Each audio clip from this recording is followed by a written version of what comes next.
Donald Trump, rais wa Marekani, ametupilia mbali mpango wa Israel kuishambulia Iran. Taifa la Kiyahudi limeripotiwa kuwa na nia ya kuanza mashambulizi kwenye tovuti ya nyuklia ya Tehran mwezi unaofuata, lakini Donald Trump, rais wa Marekani, ametupilia mbali mpango huo wa Israel wa kufanya mashambulizi dhidi ya Iran, hasa katika eneo lake la vinu vya nyuklia. Trump amekataa pendekezo la Israel la kushambulia maeneo ya nyuklia ya Iran, na hii ni kwa mujibu wa gazeti la New York Times ambalo limeripoti siku ya Jumatano jioni, lakini huku maafisa wa White House na wengine wanaofahamu suala hilo. Trump aliripotiwa kuchagua badala yake kufuata mpango mpya wa Tehran, kwa mujibu wa gazeti la Times of Israel ambalo limekuwa limeandika mipango ya kushambulia vituo vya nyuklia vya Iran mapema mwezi Mei, ikilenga kuchelewesha uwezo wake wa kutengeneza silaha za nyuklia kwa mwaka mmoja au zaidi. Baada ya kuzingatia mchanganyiko wa mashambulizi ya anga na mashambulizi ya kikomando, serikali ya Kiyahudi imeripotiwa kupendekeza kampeni kubwa ya ulipuaji ambayo ingedumu zaidi ya wiki moja. Maafisa wa Israel walikuwa na matumaini kwamba Marekani ingeangazia tu operesheni hiyo, bali pia kuunga mkono kikamilifu.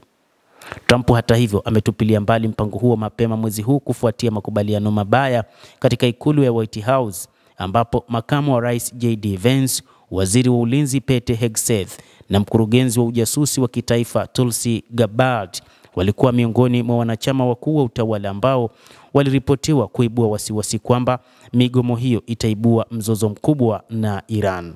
Hata hivyo, Marekani ilitambua kwamba mzozo huo hautakuwa tu na Iran, lakini wapo ambao watauingilia kati, na inatajwa kwamba Urusi ilishaweka wazi kusema kwamba haitoruhusu juu ya kushambuliwa kwa vinu vya nyuklia vya Iran, na hii ndio sababu kuu ambayo wachambuzi wa mambo wanahitaja huenda Donald Trump ameona hakuna haja ya kuweza kufanya mashambulizi dhidi ya vinu vya nyuklia vya Iran zaidi ya kufanya mazungumzo. Iran na Israel zilibadilishana makombora mwezi Aprili na Oktoba mwaka uliopita, na hivyo kuashiria ongezeko kubwa zaidi kati ya mahasimu hao wa kikanda. Trump alivunja makubaliano ya mwaka 2015 yaliyoungwa mkono na Umoja wa Mataifa kuhusu mpango wa nyuklia wa Iran katika muhula wake wa kwanza madarakani. Rais huyo alishutumu Tehran kwa kukiuka makubaliano hayo kwa siri na akaiwekea tena vikwazo. Iran ilijibu kwa kurudisha nyuma utiifu wake wa makubaliano na kuharakisha urutubishaji wake wa uranium. Mwezi uliopita, Trump alitishia Iran kwamba huenda akaishambulia ikiwa haitakubaliana na mazungumzo ambayo Jamhuri ya Kiislamu iliapa kutokubali shinikizo.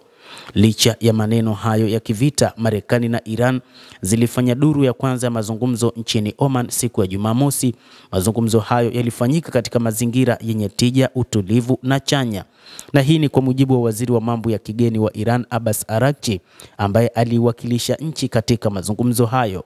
Mazungumzo mengine yatafanyika mnamo mwezi huu, mnamo siku ya Jumamosi ya tarehe 19 huko katika jiji la Roma nchini Italia, na ni katika kuzungumzia suala la urutubishaji, suala la nyuklia.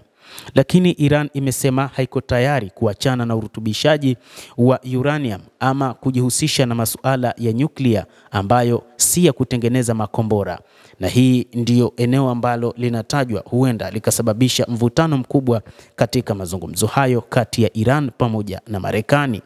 Lakini kwa mujibu wa Witkoff, ambaye ndiye kiongozi anayewakilisha Marekani katika mazungumzo hayo, alisema wiki iliyopita kwamba mazungumzo yalienda vizuri.